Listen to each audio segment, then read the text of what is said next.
ज्ञान के दीप जलाए, आशा की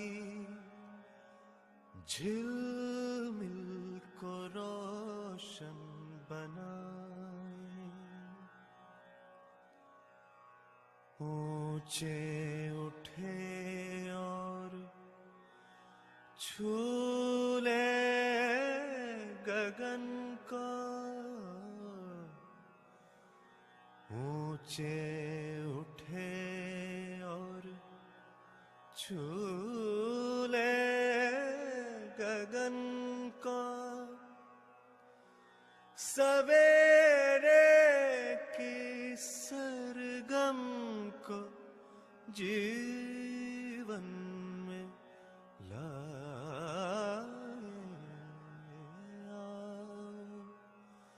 ज्ञान के दीप जलाए, सुन लो दिशाएं बुलाने लगी हैं, हवाएं नए राग गाने लगी है। सभी को नमस्ते, सुप्रभात।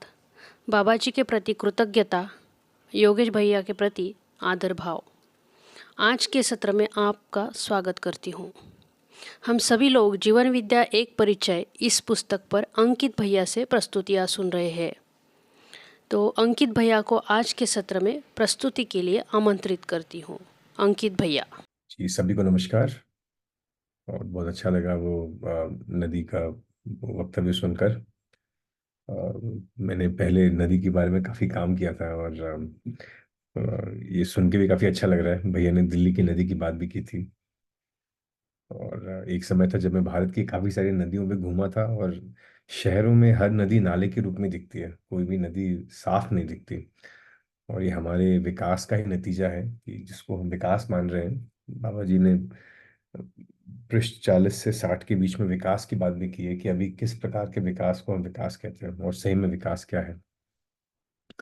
और एक चीज़ भारत में दुर्भाग्यवश दिख रहा है कि आजकल जिस चीज़ को हम विकास कहते हैं, जिसमें हम बड़े बड़े और फ्लाईओवर बना रहे हैं, मॉल बना रहे हैं और बड़ी बिल्डिंगें बना रहे हैं, हवाई जहाज बन रहे हैं, एयरपोर्ट्स बन रहे हैं, एक से एक तरीके से सुविधाजनक वाली बात बढ़ रही है।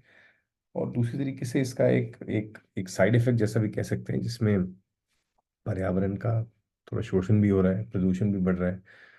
जितना जितना भारत और विकसित हो रहा है उतना हम देख सकते हैं हमारा प्रदूषण भी बढ़ रहा है।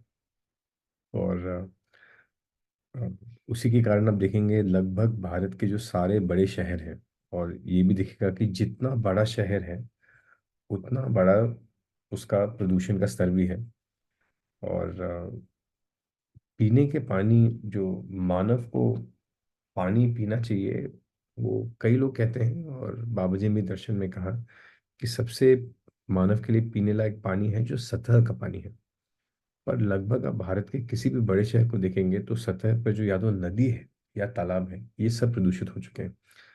और प्रदूषण का कारण भी यही है कि अभी हमारे इंडस्ट्री से बहुत सारा पोल्यूशन जाता है। और इंडस्ट्री हमारे घर में हमारे लिए कंप्यूटर, लाइट, ये सब बनाता है, तो हम उसमें भागीदार तो होते ही हैं।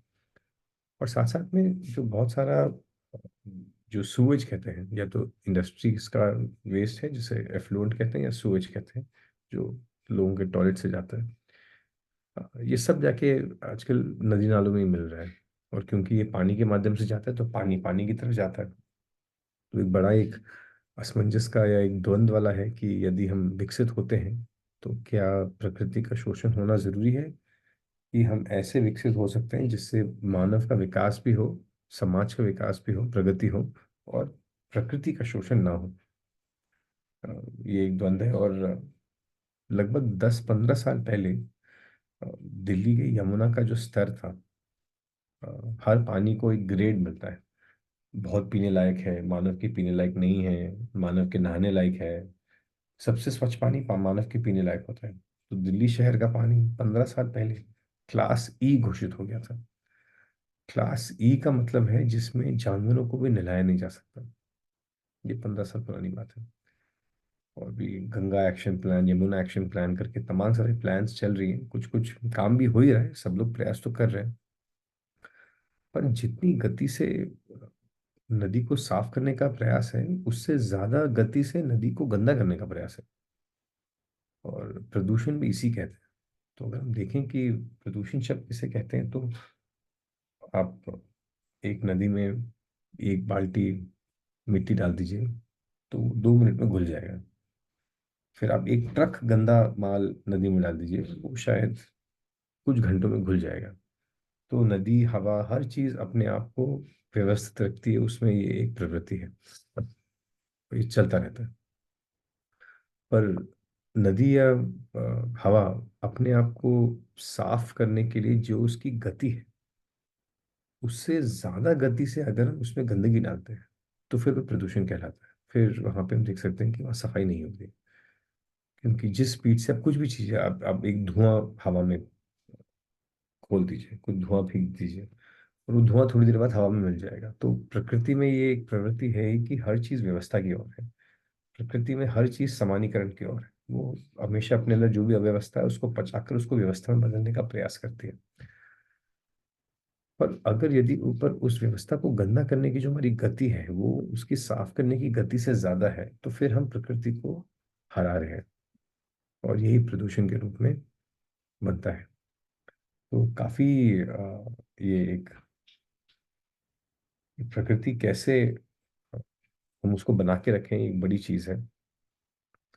और काफी अच्छे से यहाँ बात भी की है आज भैया जी ने। और जल तो काफी अभी वैसे ही कम मिलने ही वाला है जल, धीरे धीरे। और हमने नदी नालों को कर दिया है प्रदूषित, इसके कारण अभी हम बोरवेल से पानी पी ले रहे हैं। और बोरवेल का अंडरग्राउंड पानी उतना मानव के लिए, स्वास्थ्य के लिए लाभदायक नहीं है। तो कैसे हम स्थिति तक पहुंच सके, ये एक कठिन चीज है। और जिस प्रकार का विकास का विरोध पूरे दुनिया, पूरे देश में बन चुका है, अभी भारत और चीन जैसे देश भी कह रहे हैं कि जब तक हम भी विकसित देश नहीं हो जाते, हम तृप्त नहीं रहेंगे। विकसित देश में प्रदूषण का स्तर बढ़ जाता है। तो कैसे हम इसको बैलेंस करें, कैसे इसका संतुलन करें। काफी अच्छी बात हुई। तो उसी को आगे बढ़ाते हुए बाबा जी और माता जी को उनकी और पुनः कृतज्ञता ज्ञापित करते हुए, दर्शन के जो प्रतिपादक हैं, अभी तक हम लोग पेज 41 तक हम लोग लगभग एक समरी कर चुके हैं। तो मैं फिर से कुछ देर एक समरी रखता हूँ, लगभग 60-65 पेज का, पेज तक। और उसके बाद फिर कुछ अगर प्रश्न होंगे तो,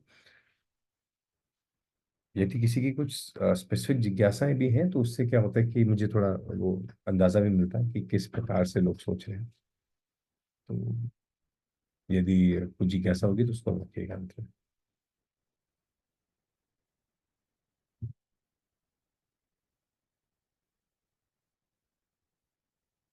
तो हमने समझदारी की बात की, बाबा जी ने जीवन विद्या के परिचय में समझदारी की बात की।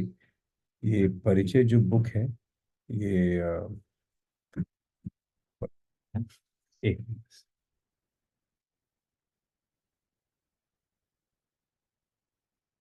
जी, ये परिचय जो बुक है, ये बाबा जी ने 90 के दशक में, सन 97 के आसपास, आंवरी आश्रम में एक गोष्ठी हुई थी। उसमें बाबा जी ने एक वक्तव्य रखा था, उसमें अपनी जीवन यात्रा रखी थी, और जो बाकी सारे मुद्दे हैं उनको बाबा जी ने अनंत रखा था।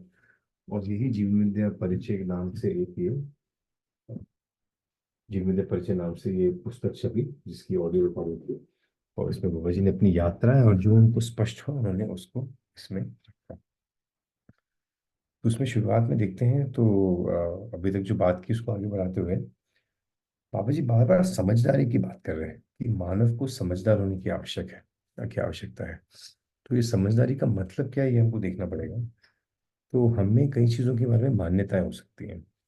आ, और समझ का मतलब है कि उसको जैसा है वैसे देख लेना। मान्यता का मतलब है कि हम उसको अन्यथा कुछ देख लें। तो ये एक बड़ी चीज़ है जिसके बारे में हमें स्पष्टता होनी चाहिए। जैसे हम देख सकते हैं कि हमने माना कि सम्मान मुझे गाड़ी से मिलता है। या सम्मान मुझे धन से मिलता है। ये एक मान्यता है, क्योंकि सम्मान की जो चाहना है वो मेरे अंदर निरंतर है। मैं ऐसा एक क्षण नहीं है जब मैं सम्मान नहीं चाहता। जैसे भूख है, शरीर की जो भी आवश्यकता है वो कुछ समय बाद तृप्त होती है, फिर बनती है, फिर तृप्त हो जाती है। भूख लगती है, खाना खाता हूँ, भूख खत्म हो जाती है, फिर भूख लगती है। ये निरंतर आवश्यकता नहीं है, ये समय समय की आवश्यकता है। पानी भी कुछ समय चाहिए, कुछ समय नहीं चाहिए। कुछ समय शरीर को नींद चाहिए, कुछ समय नहीं चाहिए, है ना। कुछ समय भोजन चाहिए, कुछ समय नहीं चाहिए। तो नाश्ता किया, उसके बाद फिर से अगर हम बोलेंगे चलो खाना खाते रहे, हम नहीं खा पाएंगे। हम बोलेंगे 2 3 4 6 घंटा दीजिए। उसी तरीके से दिन भर सोएंगे, शरीर खराब होगा। बिल्कुल नहीं सोएंगे, शरीर खराब होगा। तो शरीर की आवश्यकता समय समय पर बदलती है। पर जीवन की जो आवश्यकता है, ये देखते हैं कि ये समय समय में बदलती है कि ये हमेशा एक जैसे रहती है। तो दिखता है कि जीवन की सारी आवश्यकता निरंतर है। उदाहरण के रूप में, मैंने आपको सुबह नाश्ता दिया और अच्छे से स्नेह से बात किया। तो नाश्ता शरीर की आवश्यकता हुई, और स्नेह से बात करना जीवन की आवश्यकता हुई। कुछ देर बाद मैं नाश्ता फिर देता हूँ तो बोलते भैया और नाश्ता मत दीजिए, पेट भर गया। पर यदि मैं आपको खराब तरीके से बात करता हूँ, थोड़ी देर अच्छी तरीके से बात करने के बाद, तो फिर आप बोलेंगे भैया आपका बात करने का तरीका ठीक नहीं था। पर सुबह नाश्ता दिया, बाद में नहीं दिया, चल जाएगा। पर सुबह ठीक से बात किया, बाद में ठीक से बात नहीं किया, ये नहीं चलेगा। तो यही है कि समझदारी का मतलब है देख पाना, पहला, कि चीजें क्या है, क्यों है, कैसे है। और समझदारी का ये मतलब है कि हम देख पाए कि मूल में हमारी आवश्यकता क्या है। एक बहुत बड़ा कंफ्यूजन जीवन और शरीर का है। हम इस शरीर को तो लिए हैं, और तृप्त जीवन होना चाहता है। तो जीवन की सारी आवश्यकताएं निरंतर है, शरीर की सारी आवश्यकताएं सामयिक है। कपड़े समय समय पे चाहिए, मौसम अनुसार चाहिए। भोजन भी समय समय पे चाहिए, और मौसम अनुसार चाहिए। पर विश्वास समय के आधार पर नहीं बदलता। 10 साल पहले, 10 साल बाद, मैं चाहे दिल्ली में रहूं, बुल्ढाना में रहूं, कहीं भी रहूं, मुझे विश्वास की आवश्यकता है, मुझे सम्मान की आवश्यकता है। तो समझदारी का मतलब है कि जो जैसा है उसको वैसे देख पाना, जीवन की आवश्यकता वैसे देख पाना, संबंधों के प्रयोजन को देख पाना, सम्मान कैसा है, किससे निरंतर सम्मान मिलेगा, उसको देख पाना। तो सम्मान की आवश्यकता निरंतर है। पर अगर मैं एक गाड़ी के आधार पर सम्मान कर लेता हूँ, कि मैंने एक बहुत बड़ी गाड़ी ले ली और उसके आधार पर मेरा सम्मान हो रहा है, तो कुछ देर बाद अगर आपकी गाड़ी मेरी गाड़ी से बड़ी हो गई तो आपको सम्मान मिलना शुरू हो गया। तो वो स्थायी नहीं है। दूसरा, सम्मान मुझे मिल रहा है, मेरी गाड़ी को मिल रहा है। गाड़ी को मिल रहा है तो गाड़ी के होने या नहीं होने से सम्मान उस पर निर्भर करता है। पर सही में अगर लोग मेरे व्यवहार और आचरण के स्तर पे कोई अगर मेरा सम्मान करता है, तो वो सम्मान बने रहता है। उसमें मुझ में स्ट्रेस नहीं है, उसमें मुझ में टेंशन नहीं है, क्योंकि ये निर्भर नहीं है। ये मेरे पास, मैं इसका अधिकारी हो चुका हूँ। तो इसलिए बाबा जी कह रहे हैं कि समझदारी एक बहुत जरूरी चीज़ है। समझ का मतलब है ज्ञान, जो जैसा है उसको वैसे देख पाना। तो उसमें 3 भाग हम देख सकते हैं, कि एक ज्ञान है अस्तित्व को समझना, जी ये, और एक ज्ञान है जीवन को समझना, स्वयं को समझना। अस्तित्व को समझना यानी प्रकृति को समझना, और प्रकृति संपृक्त है व्यापक में, इसको समझना। और हर आयाम में जो जैसा है उसको देख पाना। तीसरा ज्ञान है मानव के आचरण को, मानवतापूर्ण आचरण को समझना। और मानव जैसा समझता है वैसा जीता है। अगर हमें मान्यता कम है, समझदारी ज्यादा है, हमें देख पाते हैं कि मानव की आवश्यकता शरीर की भी और भाव की भी है, तो हम भागीदारी भी करेंगे और भाव के साथ करेंगे। अ, जैसे अगर कोई हमको घर पे खाना खिला रहा होता है और वो बोलता है खाइए, और एक और तरीके से खाना तो दे रहा होता है पर भाव ठीक नहीं है, और बोलता है ले खा, हम देखेंगे कभी भी हमको अगर भाव नहीं मिला तो मानव मानव संबंध में ठेस पहुंचती है। तो भाव की आवश्यकता निरंतर है। पूरे दिन में जीते हुए, उठते हुए, सोते हुए, जो भी हमारा इंटरेक्शन या व्यवहार किसी भी समय मानव के साथ रहेगा, मानव मानव के साथ हमको अपेक्षा है कि लोग हमारे लिए कुछ करें, हम उनके लिए कुछ करें, मदद करें, पढ़ाएं, सीखें, लिखें, खाना बनाएं, घर के जो कई काम है वो करें, समाज के बहुत सारे काम ये करें। पर साथ साथ में सिर्फ शरीर की आवश्यकता पूरी करते हुए भाव की आवश्यकता भी पूरी करने की हमें एक प्रवृत्ति दिखती है। तो बाबा जी कहते हैं कि समझदारी की परंपरा बनती है, नासमझी की नहीं बनती, है ना। इसमें देख सकते हैं कि जैसे हमारे अंदर गलतियां भी होंगी, हम कुछ अच्छा कर रहे हैं, हम कुछ बुरा कर रहे हैं, पर हम अपने बच्चों को क्या सिखाएंगे? जो हमने गलत किया वो सिखाएंगे, कि हमने जो सही किया वो सिखाएंगे? तो हम उनको बताएंगे कि बेटा ये मत करना। तो देख सकते हैं कि हम अपनी गलतियों को आगे की पीढ़ी में ट्रांसफर नहीं करते, पर समझदारी की करते हैं। इसलिए नासमझी की परंपरा नहीं बनेगी, नासमझी बदलता रहेगा। समझदारी आ गया तो वो स्थिर है। पर हम समझ गए, हम चीजों को जैसा है वैसा देख रहे हैं, इसका प्रमाण क्या है? इसका प्रमाण ये है कि परिवार में और समाज में, है ना, हम जी पा रहे हैं, हम सही जी रहे हैं। इसका प्रमाण परिवार में दिखेगा कि संबंधों में तृप्ति है, संबंधों में न्याय है, हमारी भागीदारी तृप्तिदायक है, और समाज व्यवस्था में हम एक भागीदारी के रूप में प्रस्तुत हो रहे हैं। तो हर स्तर पे बाबा जी ने कहा है कि समझदारी होना आवश्यक है, उसके बिना मानव में तृप्ति नहीं है। हमारे पास इन प्रश्नों के उत्तर हो कि हर चीज क्या है, क्यों है, कैसे है, कुछ भी क्यों करना है, किस लिए करना है, और उसका प्रमाण भी आएगा जो परिवार में रहते हुए आएगा और जो समाज व्यवस्था में भागीदारी करते हुए आएगा। तो अभी तक हमने ये माना है कि जो सुख है, सुख कुछ करने से आता है, खाने से आता है, पीने से आता है, या फिर अच्छा दिखने से आता है, या एक पद से आता है, या एक धन से आता है।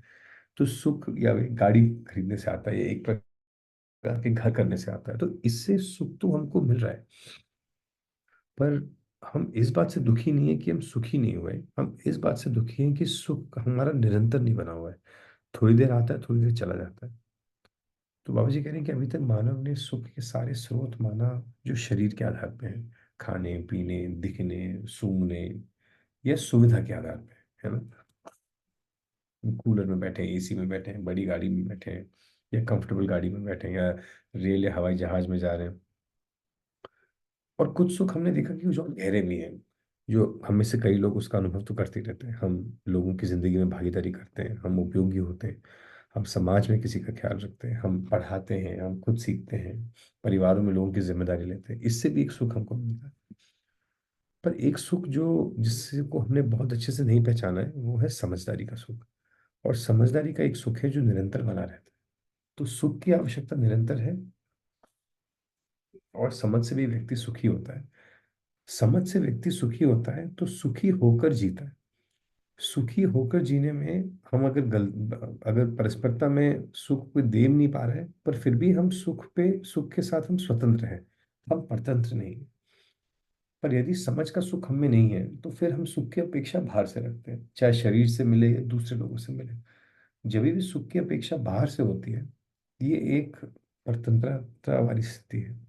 इसमें हमको किसी पे हमेशा निर्भर रहना पड़ेगा, और इसी में कभी सुख मिल सकता है, कभी नहीं। तो हम जी रहे हैं, हम चीजें को कर रहे हैं, तो एक प्रश्न बनता है कि क्या सुखी होकर हम जीना चाहते हैं, या हम जी कर सुखी होना चाहते हैं? क्या हम सुखी होकर कुछ करना चाहते हैं, या कर करके सुखी होना चाहते हैं? सुखी होकर करते हैं तो हमारी स्थिति काफी अच्छी रहती है। हम सामने वाले में कुछ आवेश आता है या दुख भी आता है तो उसको झेलने की स्थिति रहती है, और हम दूसरों की आवश्यकताओं को पूरी कर पाते हैं, चाहे भाव की हो या शरीर की हो। पर अगर कर करके सुखी होते हैं तो इसमें हो सकता है कि हमको सुखी सुख मिले या नहीं मिले। और हम देखेंगे, जब हम स्वयं में स्पष्ट नहीं है, जब हम स्वयं में तृप्त नहीं है, तो फिर हम किसी और की आवश्यकता को भी पूरा नहीं कर पाएंगे, ना उनकी आवश्यकता को हम देख पाएंगे, चाहे वो भाव लेवल की हो या शरीर लेवल की हो। तो अभी जो एक दुख की स्थिति ये है कि हर व्यक्ति दूसरों से सम्मान की अपेक्षा कर रहा है, दूसरों से विश्वास की अपेक्षा कर रहा है, दूसरों से भागीदारी की अपेक्षा कर रहा है। पर मानव दूसरों से जो अपेक्षा कर रहा है वो ठीक है, पर सिर्फ दूसरों से अपेक्षा करना ये ठीक नहीं है। एक ऐसा सुख है जो हमारे साथ हमेशा बना रह सकता है, और वो समझ का सुख है। जब समझ का सुख आता है तो हमें स्वयं में समाधान होता है, स्पष्टता होती है, हर चीज का उत्तर रहता है ना। और फिर इसके कारण फिर जो भी परिस्थितियां आती उनको हम उनसे नेगेटिवली या नकारात्मक रूप में प्रभावित नहीं होते, हम सकारात्मक रूप में प्रभावित करते हैं, और अपने वातावरण को भी बनाते हैं। तो पहला बिंदु जीवित परिचय है, जो बाबा जी बार बार कह रहे हैं कि समझदारी एक चीज है, इसको हमको देखना है। और अभी तक समझ से सुख होता है, ये हमने इस पर ना विश्वास बना है, ना इसकी ओर ध्यान गया है। तो अब जब भी आप देखेंगे परिचय शिविर जब होता है, परिचय शिविर में मेरे अनुसार सबसे बड़ी जो एक समझ या स्पष्टता किसी व्यक्ति में बनती है, वो ये बनती है कि समझने का भी सुख है। और अभी तक हमने समझ सुख बार बार कुछ करने का या कुछ पाने से पाया, पर समझ के भी होने से स्वयं में एक स्थिति बनती है। इस बात को पहचानते हैं तो जीवन में एक नई हमारी एक यात्रा शुरू होती है। और इसी को हम कह रहे हैं, अध्ययन की यात्रा से हमें और समझ बढ़ती है, स्पष्टता बढ़ती है। और स्वयं में स्पष्टता और समझ का सुख है, और एक बार इसका आस्वादन हमको हो गया तो हम फिर हमेशा हमारे लिए कार्यक्रम बनता है कि समझना भी एक चीज है। मैंने अपनी जिंदगी में देखा है मैंने कि एक चीज जो मेरे को हमेशा परेशान करती थी कि यदि मुझ में स्पष्टता नहीं कि मैं क्या चाहता हूँ, क्यों चाहता हूँ, जॉब क्यों करनी है, करियर में ये काम क्यों करना है, पैसे क्यों कमाने हैं, पैसे का रोल क्या है, पैसा लक्ष्य है कि माध्यम है, शादी क्यों करनी है, समाज में कुछ भी क्यों करना है, फिर अंत में सवाल आता है कि जीना भी क्यों है ना। हम क्यों जी रहे हैं। और ये देखेंगे कि सिर्फ शरीर की आवश्यकता पूरी करने से हम सुखी नहीं होते, जीवन की आवश्यकता पूरी करने से सुखी होते हैं। तो एक बहुत बड़ा एक प्रश्न बनता ही है कि जिंदगी का लक्ष्य सिर्फ पढ़ाई करो, फिर बड़े हो जाओ, फिर जॉब करो, फिर पैसा कमाओ, फिर अपने बच्चे करो, फिर उनकी शादी करो, फिर उनका जॉब करो। ये सब हम जो कर रहे हैं इसके पीछे जो एक बड़ी दृष्टि है कि मानव के जीने का प्रयोजन क्या है, ये स्पष्ट नहीं होता है ना। परिवार का प्रयोजन क्या है, किसी और मानव का प्रयोजन क्या है, व्यवहार क्यों करना है, समाज के लिए क्यों करना है, प्रकृति से मेरा क्या संबंध है, स्वयं से मेरा क्या संबंध है, मेरी अलग अलग आवश्यकताएं क्या है, उनको पूरी करने का तरीका क्या है। जैसे यदि हम दो आवश्यकताओं को देखें शरीर की, भूख और प्यास। भूख भोजन से मिटता है और प्यास पानी से मिटता है। पर यदि हम भूख को पानी से मिटाने जाए और प्यास को भोजन से मिटाने जाए तो कुछ समय तक हमको लगेगा कि हमारी भूख और प्यास मिट गई, पर लंबे समय में देखेंगे कि पानी की आवश्यकता अलग है प्यास की, और भूख की आवश्यकता अलग है। इन दोनों को मिक्सिंग करेंगे तो कुछ गड़बड़ हो जाएगा। तो पर शरीर की आवश्यकताओं को हमने बहुत स्पष्ट रूप में देख दिया, पर जीवन की आवश्यकता को नहीं देखा। तो जिस तरीके से भोजन से प्यास नहीं मिटता और खाने से भूख, पानी से भूख नहीं मिटेगी, उसी तरीके से जीवन की भी आवश्यकताओं को अगर हमने स्पष्ट रूप में नहीं देखा, स्वयं की और दूसरे जीवन की, और उनकी आवश्यकता भाव की हम कोई दिख नहीं रहा, हम सिर्फ सुविधा देख रहे हैं, तो कहीं ना कहीं संबंधों में एक क्लेश आएगा, संबंधों में अतृप्ति आएगी। तो समझदारी का मतलब है जो जैसा है उसको वैसे देख पाना। और समझदारी का एक प्रमाण भी है, बाबा जी कह रहे हैं कि सिर्फ हमारे पास भाषा बन जाए, हम हर सवाल का उत्तर भाषा रूप में दे पाए, ये समझदारी नहीं है। समझदारी का प्रमाण, समझदारी कोई व्यक्ति हुआ है तो उसका प्रमाण देगा।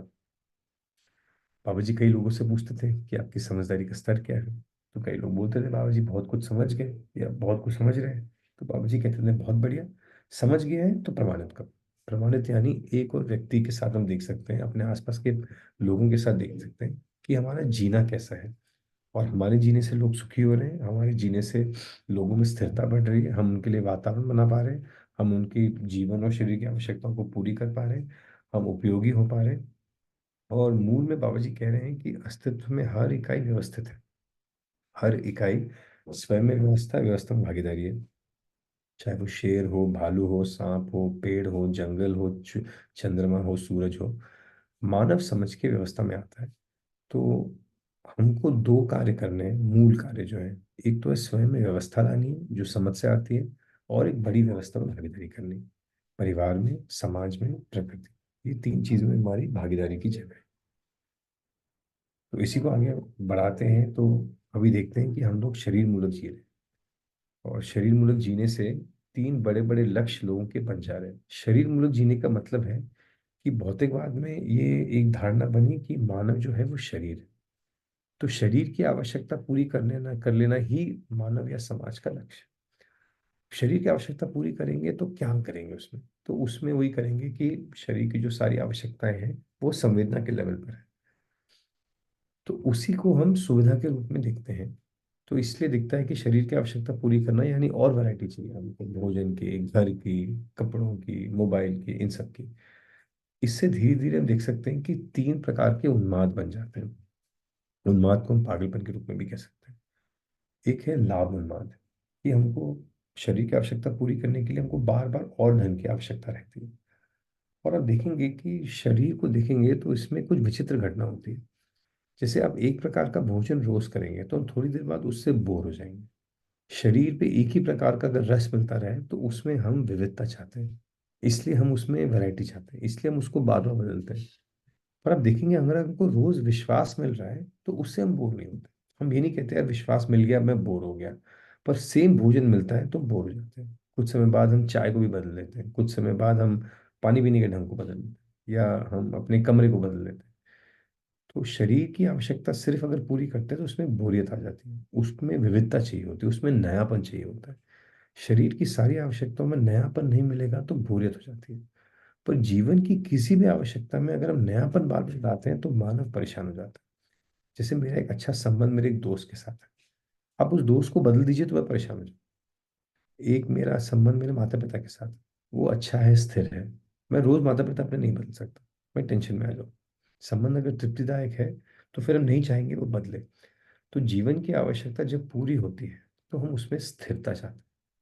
पर शरीर की आवश्यकता पूरी होती है और अगर जीवन की आवश्यकता पूरी नहीं हुई तो जीवन बहुत अतृप्त होता है। अतृप्त जीवन को समझ में नहीं आता है कि सुखी कैसे रहें, तो फिर वो शरीर की आवश्यकता की तरफ दौड़ता है। शरीर की आवश्यकता की तरफ दौड़ते हैं तो उसमें कोई भी ऐसा सुख शरीर का नहीं है जो निरंतर बना रहे, तो उसको बार बार उसमें नयापन ढूंढने का प्रयास करते हैं। उसमें हम बार बार विविधता ढूंढने का प्रयास करते हैं।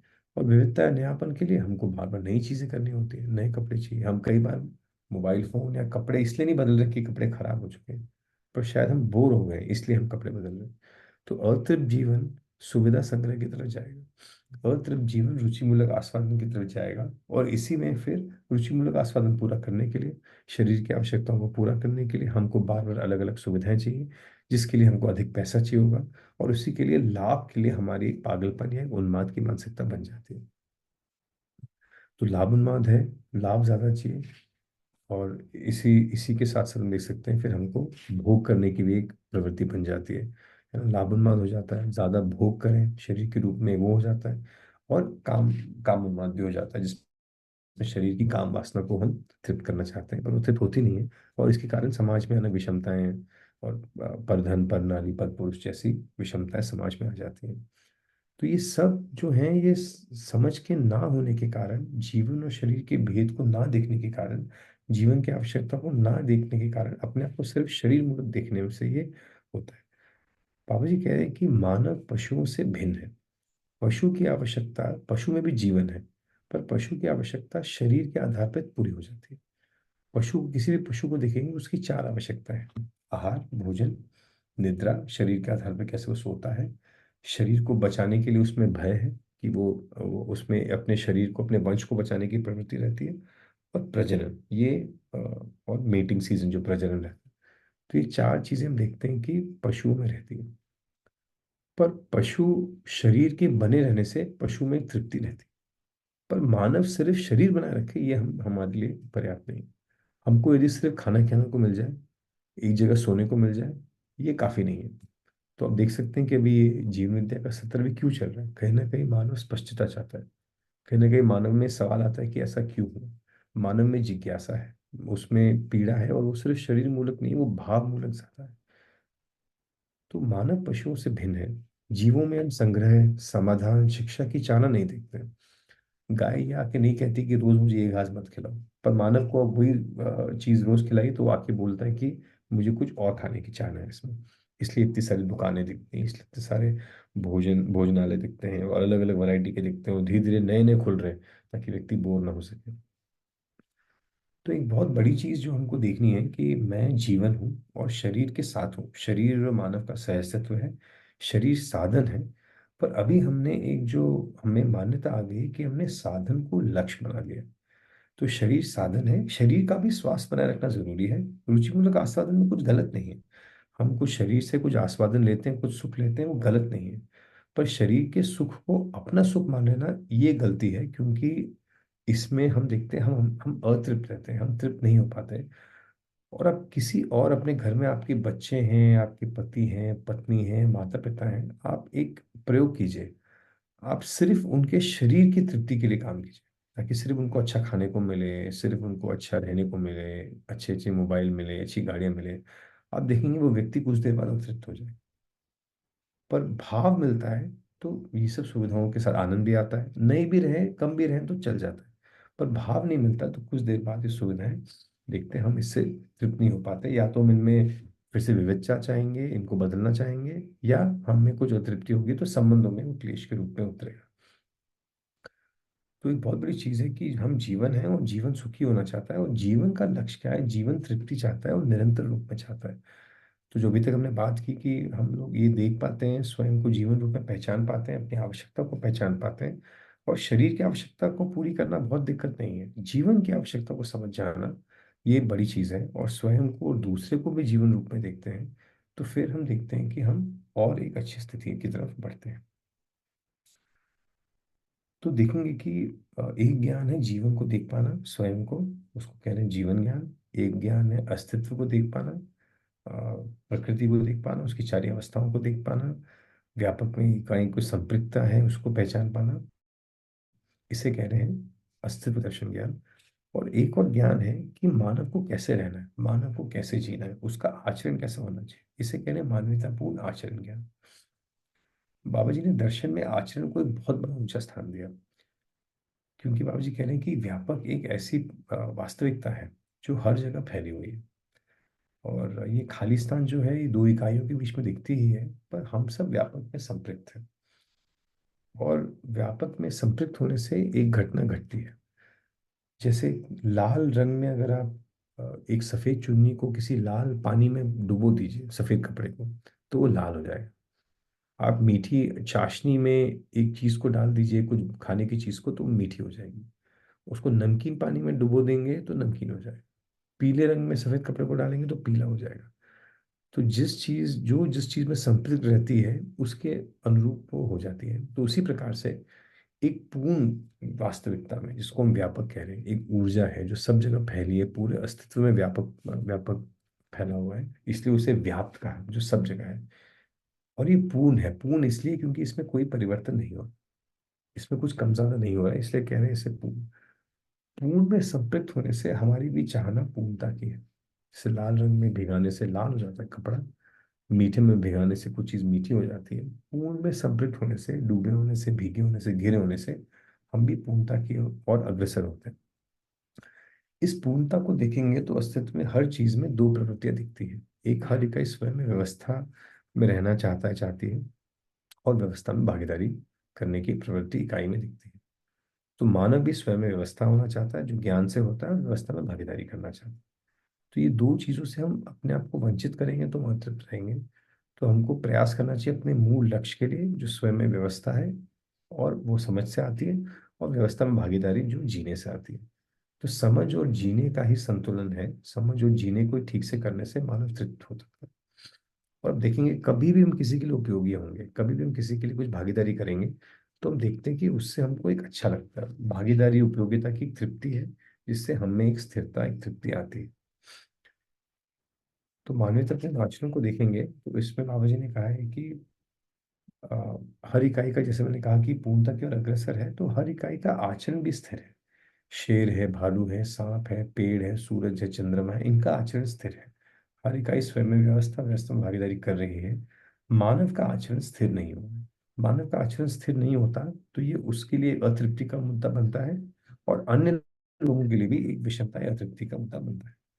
तो अब देखेंगे, हम सिर्फ लोगों के खराब विचार से प्रभावित नहीं होते, हम लोगों के खराब आचरण से ज्यादा प्रभावित होते हैं, ज्यादा पीड़ित होते हैं। और आजकल अमानवीयता का एक प्रचलन है। हम लोग मानवीय नहीं हो पा रहे, अमानवीय हो रहे हैं। मानव का आचरण अनिश्चित है, अमानवीय है, पीड़ादायक है, उसमें शोषण है, प्रकृति का भी और अन्य लोगों का भी। मानवीयतापूर्ण आचरण को देखेंगे तो इसमें हमको तीन चीजें दिखती हैं। एक है मूल्य, एक है चरित्र, और एक है नैतिकता। ये बहुत ही विस्तार में आगे पठन में आता है, और इसको अगर हम संक्षिप्त में देखें तो एक बड़ी चीज है मूल्य या भाव। है ना? तो मूल्य भाव किसको कहते हैं? तो संबंधों को पहचानना से हमको स्पष्ट होता है कि उनकी भागीदारी क्या है। तो हम सात संबंधों में रहते हैं। ये सात संबंध हम देख सकते हैं, ये माता पिता, गुरु शिष्य, सात प्रकार के संबंध मानव में है। और ये सारे संबंध जो है, इनका नाम है माता पिता। एक है संबंध गुरु शिष्य, एक संबंध है भाई बहन, एक संबंध है मित्र मित्र, एक संबंध है साथी सहयोगी, एक संबंध है पति पत्नी, और कुछ संबंध व्यवस्था के स्तर पे है। तो ये संबंधों के नाम है। पर बाबा जी ने बहुत अच्छा एक सूत्र है, मार्गदर्शन किया है मानव जाति के लिए, कि किसी भी चीज को समझना चाहते हैं तो उसके सिर्फ नाम या संबोधन को मत देखिए, उसकी क्रिया को देखिए। और हर क्रिया के पीछे एक प्रयोजन। जैसे अस्तित्व में बादल है, उनका एक प्रयोजन है। पानी है उसका एक प्रयोजन है, आग है उसका एक प्रयोजन है, शेर है उसका एक प्रयोजन है। हर इकाई में कुछ क्रिया चल रही है। हम में भी कोई मानव है, उसका भी एक प्रयोजन है, मानव में क्रियाएं है, उसका भी एक प्रयोजन है। तो एक बड़ी चीज जो है कि संबंधों को पहचानने का मतलब सिर्फ माता पिता को चेहरे रूप में नहीं पहचानना है, माता पिता का जो प्रयोजन है उसको पहचानना है। जब हम इस प्रयोजन, इस भागीदारी को पहचानते हैं, तो तब हम देख सकते हैं कि विश्वास, सम्मान, कृतज्ञता, स्नेह, गौरव, श्रद्धा, ये सब मूल्य फिर बहते हैं।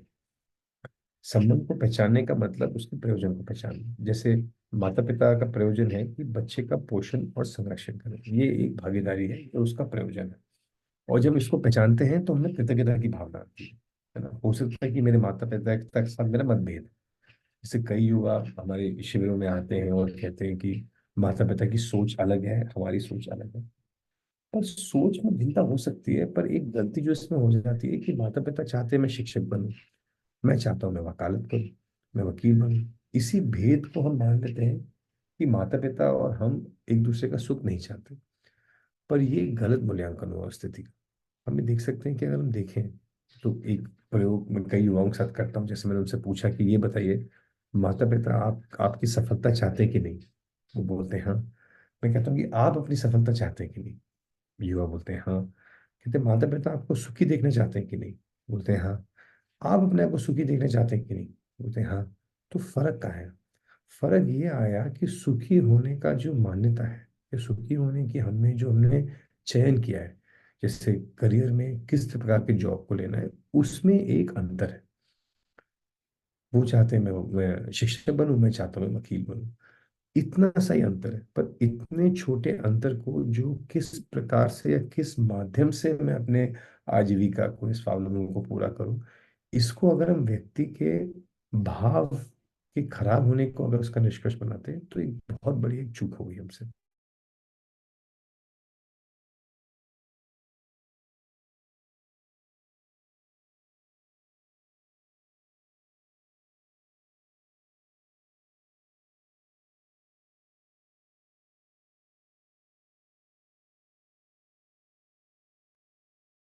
भैया जी। आवाज नहीं आ रही जी, है आपकी। अब आ रही है आवाज जी। पता नहीं अचानक से लॉग आउट हो गया 10-15 सेकंड के लिए। अभी आ रही है हाँ। आवाज? हाँ आ रही है, आ रही है। जी जी। तो अगर हम ये देखें, मेरे ख्याल से यहाँ तक बात आई थी कि माता पिता भी हमारा भला चाहते हैं, हम भी उनका भला चाहते हैं। गैप सिर्फ यही है कि किस प्रकार से हम सुखी रहेंगे। जो करियर का चयन है, सिर्फ इसी में ही एक डिफरेंस है। और ये इतना बड़ा डिफरेंस नहीं जितना हम उसको बना लेते हैं। पर यदि हम देख पाते हैं कि माता पिता भी हमारे लिए सही चाहते हैं, हम उनके लिए भी सही चाहते हैं, बस यही भेद है, तो फिर हमारा उनके प्रति भाव बना रहता है। माता पिता ने मेरे लिए कुछ अच्छा किया है, मैं इतना बड़ा जो मेरा शरीर हो गया है, एक छोटे से बच्चे का पालन पोषण करके इस स्तर पे लेके आना। तो जब हम संबंध को पहचानते हैं, भागीदारी को पहचानते हैं, तो मूल्य बहते हैं। तो जैसे हम देखते हैं कि माता पिता का प्रयोग, वो तो चाह ही रहे हैं कि मेरा अच्छा हो, तो फिर मेरा भाव ठीक रहता है। मैं विश्वास सम्मान के साथ बात करता हूँ, और फिर हो सकता है कि हमें कुछ चीज में असहमति हो, पर मन मुटाव या भाव खराब नहीं हो। तो एक बहुत बड़ी चीज है मूल्यों के लिए, जिसमें सबसे पहला बिंदु है कि हम संबंधों को पहले पहचानें, लोगों की भागीदारियों को पहचानें। अभी माता पिता या बच्चे एक दूसरे की एक बात नहीं मानते, तो हम ये अक्सर कह देते हैं कि आप मेरे लिए कभी कुछ नहीं करते या मेरी कोई बात नहीं मानते। ये हम उस वक्त आवेश में कहते थे। पर अगर हम ध्यान से देखें तो जिंदगी में बहुत चीजें जो सामने वाला हमारी मान रहा है, एक नहीं मान रहा, तो हम एक गलत निष्कर्ष पर पहुंच जाते हैं। जैसे माता पिता ने बच्चे को एक चीज नहीं दी, तो बच्चा अतृप्त होकर, दुखी होकर कहता है कि आप कभी मेरे लिए कुछ नहीं करते। ये गलत है, क्योंकि माता पिता बहुत चीजें कर रहे होते हैं, एक चीज शायद नहीं मानी। उसी तरीके से अगर माता पिता बच्चे से कुछ आग्रह करते हैं और उनका बच्चा कहता है कि नहीं मैं नहीं करूंगा, तो माता पिता भी कहते हैं कि आप कभी मेरी बात नहीं सुनते। ये भी गलत मूल्यांकन है। तो संबंधों में जो मूल्य हैं, उसको बहने के लिए मूल्यों में तृप्ति संबंधों में तृप्ति दो चीजों से होती है। एक है कि भागीदारी से होती है, और साथ साथ में भाव से होती है। तो भाव और भागीदारी दोनों की आवश्यकता है। पर हम देखेंगे कि भागीदारी हम कर रहे हैं, खाना बना रहे हैं, बड़े हो रहे हैं, एक दूसरे की मदद कर रहे हैं, पर भागीदारी के साथ साथ भाव भी चाहिए। ये हम देख पाते हैं कि जीवन में बड़ा लक्ष्य है, उसके लिए संबंध एक उपयोगिता पूर्वकता एक दूसरे के लिए है। इन 7 प्रकार को संबंध को पहचाना, तो फिर मूल्यों का बहना होता है। मूल्यों का बहना होता है तो संबंधों में तृप्ति होती है। तो मानवतापूर्ण आचरण में एक बड़ा पक्ष है मूल्य का। संबंध में 18 मूल्य है, 9 स्थापित, 9 शिष्ट। ये आगे जाके और विस्तार से आएंगे, जिसमें हम विश्वास, सम्मान, कृतज्ञता, स्नेह, ममता, वात्सल्य आदि मूल्यों को देखते हैं। तो एक चीज देखना होगा कि संबंधों में जो अभी अभाव है वो कहाँ है, इसको हमको पहचानना है। तो किसी भी संबंध में हम देखेंगे आसपास जो अभाव है, वो देखिए वो अभाव साधन के कारण है, या वो अभाव अभाव दूसरों से वो सम्मान या विश्वास नहीं मिला इसके कारण है। अभी हम कई हद तक मानते हैं कि ये साधन इसका कारण है, कि मुझे कुछ चीज खरीद के नहीं दी या मेरे पास कुछ चीज कम है। पर मूल में देखेंगे सिर्फ साधन या सिर्फ सुविधा के आधार पर संबंधों में भाव नहीं है, ये मूल्यों के आधार पर भी है। मुझे लगता है कि कोई मेरा सम्मान नहीं करता है इसलिए मैं उससे अलग होना चाहता हूँ। मुझे कोई लगता है कि कोई मेरे लिए स्नेह का भाव नहीं है इसलिए मैं उससे पीड़ित हूँ। तो संबंधों में प्रयोजन के स्तर पे भागीदारी को पहचानना, और तब मूल्य बहते हैं। और यही जब मूल्य बहते हैं तो हम देख सकते हैं कि एक चरित्र की बात भी आती है, कि चरित्र का भी स्थिर होना जरूरी है। अभी हम देख सकते हैं कि परधन, पर नारी, पर पीड़ा, पर पुरुष, ये 4 प्रकार, ये 3 प्रकार के हम देख सकते हैं जो अमानवीय चरित्र है। परधन है जब जो स्वयं का धन नहीं है, किसी और का धन है, उसमें कम काम करके ज्यादा लाभ की मानसिकता होना, शोषण से अपने पास अधिक पैसे हो जाना, किसी और के अधिकार का हो जाना, इसे कहते हैं परधन। ये समाज में शोषण, विषमता लेके आता है, ये युद्ध की ओर ले जाता है।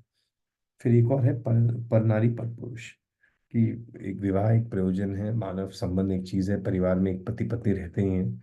पर इसके अतिरिक्त काम वासना से अन्य पुरुषों के साथ, अन्य महिलाओं के साथ संबंध होना, जिसमें समाज में अलग प्रकार की विषमता पैदा पैदा होती है।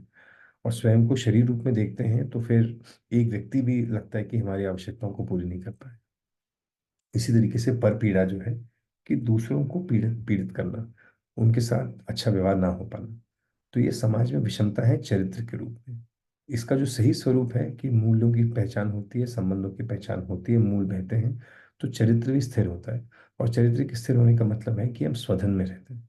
हाँ, स्वधन में रहने के लिए समझना पड़ेगा कि स्वधन कहते किसको है, किस प्रकार के धन कमाने को हम ठीक कहेंगे। इसी तरीके से स्वनारी और स्वपुरुष, ये भी मानव के चरित्र का एक बड़ा भाग है। और फिर मानव हम दयापूर्ण कार्य व्यवहार कर रहे हैं, जहाँ पे दयापूर्ण का मतलब, दया का मतलब जीवन विद्या में हम कोई बड़ी चीजें और बाकी नेष्ट मानवों को हम उपकार कर रहे, वो नहीं है। दया यहाँ पे है कि मानव के साथ पूर्णतः उपयोगिता के साथ हम रह पा रहे हैं, और उनकी प्रकृति में, उनके विकास में हम उनके सहायक हैं। और ये प्रकृति के साथ भी है और ये मानव समाज के साथ भी है, इसलिए इसे कहा कार्य और व्यवहार। तो मूल्य, चरित्र और फिर नैतिकता। नैतिकता का अर्थ आगे जाके और विस्तार में आएगा। पर नैतिकता का मतलब है कि हम हर समय पे हमारे तन, मन और धन का सदुपयोग करें। तो कई लोग जीव विद्या को सुनने के बाद उनको लगता है कि हम शहरी वातावरण में रहते हैं, हम प्रकृति के साथ कैसे जिएं, समाज के साथ कट चुका है संबंध। पर देखिएगा कि किसी भी समय पे हमारे पास 3 साधन है, मानव के पास किसी भी समय पे कहीं भी रहे। एक है उसका शरीर, जिसे हम कहते हैं तन, उसका वो सदुपयोग कर रहा है, दुरुपयोग कर रहा है। शरीर को ठीक रख के हम शरीर में सिर्फ हम उसको एक माध्यम बना लेते हैं संवेदनाओं के सुख के लिए, कि शरीर को हम स्वस्थ रख के समझकर उसका सदुपयोग करते हैं कि समाज में, परिवार में भागीदारी हो पाए। तो तन का सदुपयोग हो रहा है कि नहीं हो रहा, शरीर का जो शरीर जो हमारे पास साधन है, उसका सदुपयोग हो रहा है कि नहीं हो रहा। मन है जो हमारे अंदर बौद्धिक क्रियाएं हैं, जो हमारे अंदर विचार है, जो हमारे अंदर इंटेलिजेंस है, जो हमारे अंदर सोचने की ताकत है, तर्क करने की ताकत है ना, शिक्षा की ताकत है, इसका भी सदुपयोग हो रहा है कि नहीं हो रहा। मैं अपने जीवन क्रियाओं की ऊर्जाओं को, विश्लेषण की ताकत को सही दिशा में लगा रहा हूँ, गलत में। मैं समाज में से अव्यवस्था फैला रहा हूँ कि व्यवस्था। मेरे भाव से मेरे आसपास के वातावरण में लोग पीड़ित हो रहे हैं कि लोग दुखी हो रहे हैं। तो ये मन का सदुपयोग है। और फिर धन, जो मानव के पास संपत्ति है, हर एक के पास कुछ ना कुछ धन तो रहता ही है। चाहे उसके पास एक कमरा हो, एक कुर्सी हो, एक गाय हो, एक खेत हो। तो नीति का एक बड़ा चीज है कि तन, मन और धन, इन तीनों का सदुपयोग है। और मुझे लगता है कि हम कहीं भी रहें, तन मन धन का हम दुरुपयोग कर रहे हैं, सदुपयोग कर रहे हैं, हम किसी भी उम्र में रहें, ये एक सही जीने का एक एक अवसर हमारे पास है ही। और तन मन का सदुपयोग होता है तो व्यक्ति तृप्तिदायक में रहता है। तन मन धन का दुरुपयोग होता है तो कुछ समय बाद स्वयं में भी व्यक्ति अतृप्त रहता है, और परस्परता में भी एक अतृप्ति रहती है। तो मुझे लगता है कि इस मानवतापूर्ण आचरण है, इसमें 3 भाग हैं, जिसको बाबा जी इस पुस्तक में, प्रश्नों में उन्होंने स्पष्ट किया है। जिसका है कि मानवतापूर्ण आचरण में एक है मूल्य, संबंधों को पहचानना, निर्वाह करना, उनमें मूल्यों का बहना। दूसरा है चरित्र, जो है स्वधन, स्वनारी, स्वपुरुष और दयापूर्ण कार्य व्यवहार। और तीसरा है नैतिक, वो है तन मन धन का सदुपयोग हो रहा है कि नहीं हो रहा। और तन मन धन का सदुपयोग है कि ये सेवा और उत्पादन में ये मैनिफेस्ट हो या प्रकाशित हो, और संबंधों के साथ हम प्रयोजन को पहचाने और सफल बनाने के लिए हमारा तन मन धन का सदुपयोग हो जाए। जैसे जीवन विद्या में भी हम देखते हैं कि कई लोग अपने तन मन धन को निछावर कर चुके हैं या समर्पित कर चुके हैं, और इससे एक तृप्ति भी मिलती है। हम हर जगह पे धन को और धन के रूप में नहीं देखते। जैसे माता पिता बच्चों के लिए जब धन खर्च करते हैं, तो वो ये नहीं सोचते कि हमने इसके ऊपर 1 लाख खर्च किया, ये हमारे ऊपर आगे जाके 5 लाख देगा। वो एक पूरकता है, भागीदारी दिखती है। इसी प्रकार से बड़े समाज को भी देखेंगे तो तन मन धन का सदुपयोग होने से समाज आगे बढ़ता है, और हमारे लिए भी एक तृप्ति का बिंदु बनता है। पर अभी की शिक्षा में ये कुछ गैप्स आ गए हैं। अभी अभी स्टूडेंट्स, विद्यार्थी अपने आप को शरीर मूलक मान रहे हैं, अहंकारी भी हो रहे हैं। उनको लगता है कि मैं समझदार हूँ, बाकी कोई नहीं है। पर समझदार जीवन में होता है, और शरीर समझदार नहीं होता। और ये शिक्षा में आती है ये बात, तो 12-14 साल की शिक्षा के बाद एक विद्यार्थी को स्पष्ट होता है कि क्या सही है, कैसे जीना है। शिक्षा में बात नहीं आती तो बड़े होने के बाद उसमें भोग की परम की प्रवृत्ति बनती है, उसमें तन मन धन के दुरुपयोग की प्रवृत्ति बनती है, और इसलिए वो परधन की तरफ जाता है।